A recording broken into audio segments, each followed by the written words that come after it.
आज 31 जनवरी 2023 दिन मंगलवार है। Welcome back to clean news MP. चलिए देखते हैं मध्य प्रदेश की 25 फटाफट बड़ी खबरों को। इससे पहले आप न्यूज को कहां से देख रहे हैं हमें कमेंट में जरूर बताएं। साथ ही वीडियो को लाइक करना बिल्कुल न भूलें। चुनावी साल के बजट में सामाजिक क्षेत्र पर रहेगा मध्य प्रदेश सरकार का सर्वाधिक ध्यान। चुनावी वर्ष के राज्य के बजट में शिवराज सरकार का सर्वाधिक ध्यान सामाजिक क्षेत्र पर रहेगा। लाडली बहना योजना की घोषणा करके मुख्यमंत्री शिवराज सिंह चौहान ने साफ कर दिया है कि उनकी प्राथमिकता में महिलाएं हैं और आगे भी रहेंगी। इसके साथ ही अनुसूचित जाति, जनजाति और पिछड़ा वर्ग के आर्थिक सशक्तिकरण के लिए उप योजनाओं के साथ ही स्वरोजगार संबंधी योजनाओं में वित्तीय प्राविधान किए जाएंगे। आर्थिक और सामाजिक क्षेत्र के लिए 1,25,000 करोड़ रुपए का प्राविधान किया जा सकता है। तात्या टोपे स्टेडियम में खेलो इंडिया का रंगारंग शुभारंभ। युवा खेल महाकुंभ खेलो इंडिया 2023 का औपचारिक शुभारंभ राजा भोज की नगरी भोपाल के तात्या टोपे स्टेडियम में रंगारंग कार्यक्रम के साथ हुआ। मुख्यमंत्री शिवराज सिंह चौहान और केंद्रीय खेल मंत्री अनुराग ठाकुर ने इन खेलों का शुभारंभ किया। इस मौके पर केंद्रीय खेल राज्य मंत्री निशित प्रामाणिक, मध्य प्रदेश खेल एवं कल्याण मंत्री यशोधरा राजे सिंधिया और प्रदेश के गृह मंत्री नरोत्तम मिश्रा भी मौजूद हैं। कार्यक्रम में अमरकंटक मशाल को निकित जारीन और अविनाश ने स्थापित किया। मध्य प्रदेश सहित 8 राज्यों केंद्र शासित प्रदेशों में बेटियों की संख्या घटी। केंद्रीय स्वास्थ्य मंत्रालय की जन्म के समय के लिंगानुपात की वित्त वर्ष 2020-21 और 2021-22 की health management information system report में चौंकाने वाली जानकारी सामने आई है। इसके अनुसार देश में बेटों की तुलना में बेटियों की औसत संख्या वर्ष 2013-14 से लगातार बढ़ने के बाद वर्ष 2020-21 में कम हुआ है।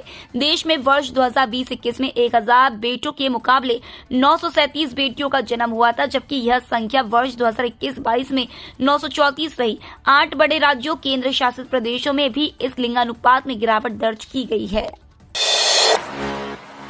हायर एजुकेशन सर्वे में जानकारी नहीं देने वाले 8 कॉलेजों को notice. All India survey on higher education के लिए उच्च शिक्षा विभाग ने 2021-22 सत्र की कॉलेजों से जानकारी मांगी थी, लेकिन 3 महीने बीतने के बावजूद कई कॉलेजों ने डाटा नहीं दिया है। देवी अहिल्या विश्वविद्यालय के दायरे में आने वाले इन कॉलेजों की सूची जारी हुई है। विश्वविद्यालय प्रशासन ने लापरवाही बरतने पर इन संस्थानों को नोटिस दे दिया है। 3 दिन में शैक्षणिक गतिविधियों के बारे में नहीं बताने पर कॉलेजों पर कार्रवाई की जाएगी। अधिकारियों के मुताबिक कॉलेजों की संबद्धता निरस्त की जाएगी। खादी बुनकर बेरोजगार कारखानों को दे रहे बढ़ावा। असली खादी बुनकर अपनी खादी को खादी भंडारों में नहीं रख सकते, जबकि बड़े ब्रांड वाली कंपनियों को मिल में खादी को तैयार करके खादी भंडारों में रखने की छूट दी जा रही है। भारत के विभिन्न प्रांतों की खादी की विविधता और सौंदर्य को मारने का इससे घातक और कोई तरीका नहीं हो सकता। यह बात IIT बॉम्बे के सेवानिवृत्त प्रोफेसर कीर्ति त्रिवेदी ने MG रोड स्थित इंदौर प्रेस क्लब में सोमवार को आयोजित खादी वृत्ति या खादी वृद्धि विषय पर प्रेस वार्ता में कही। पीडियाट्रिक न्यूरोसर्जन का राष्ट्रीय सम्मेलन 3 फरवरी से इंदौर में। Indian society for paediatric neurosurgery का 33वां राष्ट्रीय सम्मेलन 3 से 5 फरवरी तक इंदौर के MGM मेडिकल कॉलेज में होगा। इसमें इंग्लैंड, अमेरिका, ब्राजील, इजराइल सहित अन्य देशों के फैकल्टी संबोधित करेंगे। आयोजन समिति के अध्यक्ष डॉक्टर राकेश गुप्ता और सचिव डॉक्टर जफर शेख ने बताया कि Indian society for paediatric neurosurgery बच्चों के न्यूरोसर्जन की संस्था है। इसका गठन 1990 में हुआ था। पहली बार इस संस्था का वार्षिक सम्मेलन मध्य प्रदेश में होने जा रहा है। MGM मेडिकल कॉलेज के न्यूरो सर्जरी विभाग एवं न्यूरो सोसाइटी इंदौर के संयुक्त तत्वाधान में होने वाले इस सम्मेलन में इंग्लैंड, अमेरिका, ब्राजील, इजराइल के 8 अंतर्राष्ट्रीय विशेषज्ञों सहित 35 फैकल्टी अपना अनुभव साझा करेंगे। सम्मेलन में देश भर से 200 न्यूरो सर्जन भाग लेंगे। मंत्री विधायकों के बाद अब अधिकारियों से अलग अलग चर्चा करेंगे मुख्यमंत्री शिवराज सिंह चौहान। विधानसभा चुनाव की तैयारियों में जुटे मुख्यमंत्री शिवराज सिंह चौहान मंत्रियों विधायकों के बाद अब अधिकारियों से अलग अलग चर्चा करेंगे। आज मंगलवार और बुधवार को भोपाल में होने वाली collector, commissioner, IG, SP conference में आधा दिन अधिकारियों से चर्चा के लिए आरक्षित रखा गया है। इसमें अधिकारियों से वे योजनाओं के क्रियान्वयन की मैदानी स्थिति से लेकर अन्य विषयों पर बात करेंगे। बैठक में 5 फरवरी से प्रदेश में प्रारंभ हो रही विकास यात्रा की तैयारी, कानून व्यवस्था सहित अन्य प्रमुख योजनाओं की समीक्षा की जाएगी। 27 फरवरी से आरंभ होगा मध्य प्रदेश विधानसभा का बजट सत्र। मध्य प्रदेश विधानसभा का बजट सत्र 27 फरवरी से प्रारंभ होगा। इसकी शुरुआत राज्यपाल मंगूभाई पटेल के अभिभाषण से होगी। 27 मार्च तक चलने वाले इस सत्र में शिवराज सरकार द्वारा वर्ष 2023-24 का बजट प्रस्तुत किया जाएगा। राज्यपाल का अनुमोदन मिलने के बाद विधानसभा सचिवालय ने बजट सत्र की अधिसूचना सोमवार को जारी कर दी। 29 दिवसीय सत्र में सदन की कुल 13 बैठकें होंगी। बजट के अलावा राजस्व, नगरीय विकास एवं आवास सहित अन्य विभागों द्वारा संशोधन विधेयक प्रस्तुत किए जाएंगे। वर्तमान वित्तीय वर्ष के लिए तृतीय अनुपूरक बजट भी प्रस्तुत किया जाएगा। अपने आखिरी सफर पर रवाना हुई महू ओमकारेश्वर ट्रेन। महू से ओमकारेश्वर जाने वाली मीटर गेज ट्रैक की ट्रेन सोमवार को अंतिम बार रवाना हुई। आज मंगलवार से यह ट्रेन नहीं चलेगी। रेलवे इस ट्रैक को ही बंद करने जा रहा है। अपने आखिरी सफर पर जा रही ट्रेन को लेकर लोगों में खासा उत्साह रहा। ट्रेन को लोको पायलट और सह पायलट का लोगों ने हार माला पहनाकर स्वागत किया, तो दूसरी तरफ ट्रेन में सफर करने वाले निराश भी थे। उनका कहना था कि इस ट्रेन के बंद करने से लोगों को परेशानी होगी। परीक्षा का तनाव कम करने में मदद करेगी बाल आयोग की संवेदना हेल्पलाइन। मध्य प्रदेश बोर्ड की 10वीं व 12वीं की परीक्षाएं 1 मार्च से शुरू होने वाली है। वहीं सीबीएसई की 10वीं व 12वीं की परीक्षाएं 15 फरवरी से होगी। ऐसे में विद्यार्थियों को परीक्षा के तनाव से बचाने के लिए राष्ट्रीय बाल अधिकार संरक्षण आयोग ने पहल करते हुए संवेदना नाम से हेल्पलाइन सेवा 180012122830 शुरू की है। इस नंबर पर विद्यार्थी कॉल करके अपने तनाव व चिंता को कम करने के लिए सलाह ले सकते हैं। इसके अलावा विद्यार्थियों को प्रोत्साहित करने के लिए ऑनलाइन CCLE गतिविधि का आयोजन किया जा रहा है, जिसमें विभिन्न विषयों पर विद्यार्थी अपने विचार व्यक्त कर सकते हैं। ये गतिविधि 20 फरवरी तक चलेगी। उज्जैन मेडिकल कॉलेज निर्माण में आई नई मुसीबत। 265 की जगह 300 करोड़ का होगा प्रोजेक्ट। शहर में लंबे समय से मेडिकल कॉलेज बनाने की कवायद की जा रही है। 265 करोड़ की लागत से तैयार किए जाने वाले इस प्रोजेक्ट में अब नया रोड़ा आता हुआ दिख रहा है। महाकाल लोक में भीड़ लगातार बढ़ रही है और पार्किंग और आने वाले CS की व्यवस्था को देखते हुए इस बिल्डिंग को बनाए जाने के स्थान को बदला जा रहा है। इंदौर उज्जैन रोड के हरी फाटक मार्ग पर मौजूद कवेलू कारखाने की जमीन पर निर्माण कार्य किए जाने वाला था, लेकिन अब यह प्रोजेक्ट इंदौर रोड के इंजीनियरिंग कॉलेज कैंपस की 20 एकड़ खाली जमीन पर पूरा किया जाएगा। सिंहस्थ 2028 को देखते हुए महाकाल लोक के लिए पार्किंग और अन्य सुविधाओं के विस्तार को ध्यान में रखते हुए यह फैसला लिया गया है। रोजगार के लिए इंडस्ट्री कंपनी से करना है अनुबंध। विद्यार्थियों के लिए रोजगार के अवसर बढ़ाने को लेकर अब शैक्षणिक संस्थानों को इंडस्ट्री व कंपनी से अनुबंध करना है। यह निर्देश उच्च शिक्षा विभाग ने सरकारी कॉलेजों को दे रखे हैं, मगर चुनिंदा कॉलेज ही इस दिशा में प्रयास करने में लगे हैं। बाकी सरकारी कॉलेज का स्टाफ गंभीरता नहीं दिखा रहा है। विभाग ने स्पष्ट किया है कि कॉलेजों को अपने दायरे में आने वाली इंडस्ट्री कंपनी से MOU करना है। इसके माध्यम से कोर्स पूरा होने के बाद विद्यार्थियों को रोजगार उपलब्ध करवा सकें। ये काम कॉलेजों को जल्द से जल्द करना है। अधिकारियों के मुताबिक कॉलेजों को इंडस्ट्री के माध्यम से छात्र छात्राओं को कुछ क्षेत्र में प्रशिक्षण भी दिलवाना है। नौकरी से पहले ही बेरोजगारों से 50-100 रुपए अतिरिक्त ले रहा स्कूल शिक्षा विभाग। आमदनी अठन्नी खर्चा रुपया, इस कहावत के अनुरूप थोड़ी भी कमाई हो तो खर्च करने में दिल नहीं दुखता, लेकिन कमाई अठन्नी भी ना हो, खर्च रुपया हो रहा हो, तब तो मन पसीजेगा। मन में शिक्षक बनने का सपना लिए जी तोड़ मेहनत कर रहे प्रदेश के हजारों अभ्यर्थियों के साथ यही हो रहा है। शिक्षक पात्रता परीक्षा में शामिल होने के लिए लाखों अभ्यर्थियों को 50 व 100 रुपए अतिरिक्त चुकाने पड़ रहे हैं। जी हाँ, यह परीक्षा शुल्क नहीं है, लेकिन परीक्षा शुल्क के साथ ही यह राशि ली जा रही है जो नौकरी देने के नाम पर मध्य प्रदेश का स्कूल शिक्षा विभाग ले रहा है। दरअसल बात कुछ ऐसी है कि हाल ही में उच्च माध्यमिक शिक्षक पात्रता परीक्षा के फॉर्म भरे गए हैं। इसमें 3 लाख अभ्यर्थियों ने आवेदन किया है।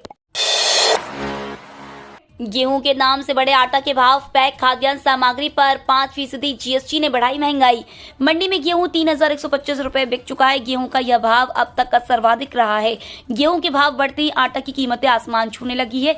इस कारण से बाजार में आटा 40 रुपए प्रति किलो बिक रहा है। आटा के साथ साथ दाल, चावल, जीरा और घी के दाम में भी इस महीने में वृद्धि हुई है, जिसके कारण लोगों की रसोई का बजट गड़बड़ाने लगा है। बढ़ती महंगाई का कारण दुकानदार पैक्ड खाद्य सामग्री पर लगने वाला 5% GST बता रहे हैं, क्योंकि सरकार ने पिछले साल ही 25 किलो से कम के पैक्ड सामान पर 5% GST लगा दी थी, जिससे हर सामान की दर बढ़ी थी। पिछले 3 महीने में आटा पर 25% व अन्य सामग्री पर 5 से 10% महंगाई बढ़ी है। विधानसभा चुनाव से पहले बीजेपी कांग्रेस में आरोप प्रत्यारोप का दौर। मध्य प्रदेश में इसी साल विधानसभा के चुनाव होने वाले हैं और दोनों ही प्रमुख राजनीतिक दल भारतीय जनता पार्टी और कांग्रेस सियासी जमावट में जुटे गए हैं। दोनों ही दलों की जनता को लुभाने की कोशिशें जारी है, साथ ही दोनों पार्टी एक दूसरे के वादों पर सवाल भी उठा रहे हैं। दोनों ही प्रमुख राजनीतिक दलों में वार पलटवार का दौर जारी है। एक तरफ जहां बीजेपी कांग्रेस के 15 महीने का हिसाब मांग रही है, तो वहीं दूसरी ओर कांग्रेस की ओर से बीजेपी से सवाल पूछे जा रहे हैं, क्योंकि बीजेपी इन दिनों सत्ता में है।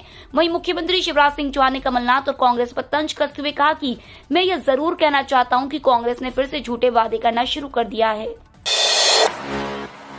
प्राकृतिक सौंदर्य को बिगाड़े बगैर ही बना डाला शक्ति भवन। जबलपुर की पहचान बिजली कंपनी का मुख्यालय शक्ति भवन 1989 में बने इस शानदार इमारत को वास्तुविद का नायाब नमूना कहे तो गलत नहीं होगा। साल 1991 में इस इमारत को सर्वश्रेष्ठ वास्तुविद के रूप में चुना गया। इमारत की खूबसूरती यहाँ की नैसर्गिक सौंदर्य को कायम रखना है। चारों ओर हरियाली से घिरे इस भवन को महज 21 करोड़ रुपए की लागत से तैयार किया गया था। हवादार बने भवन की डिजाइन ऐसी है कि इसके हर तल आपस में जुड़े हुए हैं। तेज गर्मी में भी भवन ठंडा बना रहता है। कर्मचारियों पेंशनरों के लिए अच्छी खबर, बढ़ेगी पेंशन राशि। निजी क्षेत्र में काम करने वाले कर्मचारियों के लिए अच्छी खबर है। बजट सत्र के दौरान फरवरी 2023 में कर्मचारियों को एक बड़ी सौगात मिल सकती है। ताजा मीडिया रिपोर्ट्स की माने तो कर्मचारी पेंशन योजना में कर्मचारी भविष्य निधि संगठन कुछ बदलाव कर सकता है। बढ़ती महंगाई को देखते हुए EPFO को पेंशन बढ़ाने के सुझाव मिले हैं। ऐसे में संभावना जताई जा रही है कि केंद्र सरकार एम्प्लॉय प्रोविडेंट फंड में योगदान देने वाले कर्मचारियों को ज्यादा पेंशन देने पर विचार कर सकती है। करेक्शन विंडो हुई ओपन, जाने किन चीजों में कर सकते हैं बदलाव। National eligibility cum entrance test 2023 के लिए रजिस्ट्रेशन करने वाले छात्रों के लिए एप्लीकेशन करेक्शन विंडो ओपन कर दी गई है।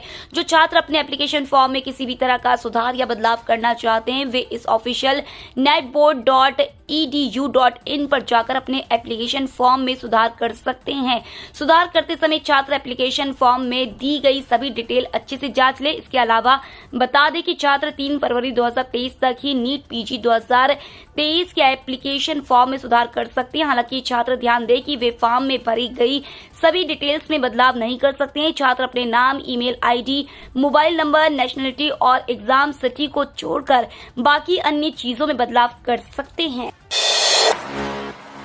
बजट 2023-24 में नौकरी पेशा लोगों को आयकर में राहत संभव। रोजगार बढ़ाने वाले क्षेत्र पर भी सरकार का होगा जोर। मोदी सरकार 2024 के लोकसभा चुनाव से पहले पेश होने वाले बजट में मध्यम वर्ग और नौकरी पेशा लोगों को आयकर मोर्चे पर कुछ राहत दे सकती है। इसके अलावा उत्पादन आधारित प्रोत्साहन योजना के अंतर्गत आने वाले क्षेत्रों का दायरा बढ़ाए जाने की भी संभावना है। जाने माने अर्थशास्त्री और शोध संस्थान सेंटर फॉर डेवलपमेंट स्टडीज के चेयरमैन सुदीप्तो मंडल ने यह संभावना जताई है। आयकर मोर्चे पर मध्यम वर्ग और नौकरी पेशा लोगों को बजट में कुछ राहत मिलने की उम्मीद पर मंडल ने कहा कि वास्तव में नौकरी पेशा लोगों को बड़ा हिस्सा आयकर नहीं देता, केवल उच्च मध्यम वर्ग और धनाढ्य लोगों का छोटा तबका ही आयकर देता है। इसलिए व्यक्तिगत आयकर के प्रावधानों में किसी भी बदलाव का एक बड़े तबके पर कोई प्रभाव नहीं पड़ेगा। 6 जिलों में बारिश, 45 किलोमीटर की रफ्तार से चलेगी हवाएं। मध्य प्रदेश में अगले 24 घंटे तक तेज हवाओं का दौर चलेगा। इस दौरान प्रदेश के आधा दर्जन जिलों में तेज बारिश तो कहीं बूंदाबांदी की संभावना रहेगी। नीमच और श्योपुर जिले में 45 किलोमीटर प्रति घंटे की रफ्तार से तेज हवा चलेगी। इन जिलों में तेज बारिश के साथ बिजली गिरने की भी संभावना है। मौसम विभाग ने कुनू national park, Gandhi Sagar century और ग्वालियर एयरपोर्ट के लिए अलर्ट भी जारी किया है। मंदसौर और आगर जिले में देर रात बारिश हुई। इस दौरान कई इलाकों में ओलावृष्टि भी हुई है। Capital gains tax ITR form पर एक्सपर्ट्स ने वित्त मंत्री से की ये मांग। 1 फरवरी को पेश होने वाले बजट से पहले एक्सपर्ट्स ने वित्त मंत्री से टैक्स मोर्चे पर मांग की है। खबर के मुताबिक एक्सपर्ट्स ने कहा कि बजट में केवल कैपिटल गेन्स या डिविडेंड या ब्याज आय पर टैक्स देने वाले टैक्स पेयर्स के लिए बजट में सरल इनकम टैक्स रिटर्न फॉर्म लाया जाना चाहिए। विशेषज्ञों ने यह राय देते हुए कहा कि कैपिटल गेन्स टैक्स रिजीम को भी रैशनलाइज बनाने की जरूरत है। इनकम टैक्स एक्ट के तहत कैपिटल एसेट्स के ट्रांसफर पर होने वाले फायदे पर कैपिटल गेन्स के तहत टैक्स लगाया जाता है। अलग अलग एसेट क्लास के लिए टैक्स की दर अलग अलग है। फास्टैग लगाने की जरूरत खत्म, केवल नंबर प्लेट से पार होगा टोल प्लाजा, रखना होगा बैलेंस। अब वाहनों में फास्टैग लगाने की जरूरत खत्म कर दी गई और नए सिस्टम को मंजूरी देने के साथ ही साथ इसे नेशनल हाईवे और एक्सप्रेस वे पर लगा दिया गया है, जहां फास्टैग खरीदकर उसे चिपका कर अपने शीशे पर एक और स्टिकर को जगह देना पड़ता था। अब उसकी जरूरत वाहनों से भारत में खत्म होने जा रही है। अब आपको फास्टैग खरीदना नहीं होगा, बल्कि फास्टैग का बैलेंस केवल मेंटेन करना होगा। ओमकारेश्वर में आदि शंकराचार्य की प्रतिमा अगस्त तक की जाएगी स्थापित। ओमकारेश्वर में आदि शंकराचार्य की प्रतिमा स्थापना का कार्य अगस्त 2023 तक पूर्ण कर लिया जाए। अद्वैत धाम के निर्माण का कार्य समय सीमा में पूर्ण करने के लिए सभी विभाग और एजेंसियों से परस्पर समन्वय बनाए रखने और अनुमतियां प्राप्त करने में विलंब को टालने के लिए साप्ताहिक आधार पर समीक्षा बैठक की जाए। उक्त निर्देश मुख्यमंत्री शिवराज सिंह चौहान ने सोमवार को समीक्षा बैठक में दिए।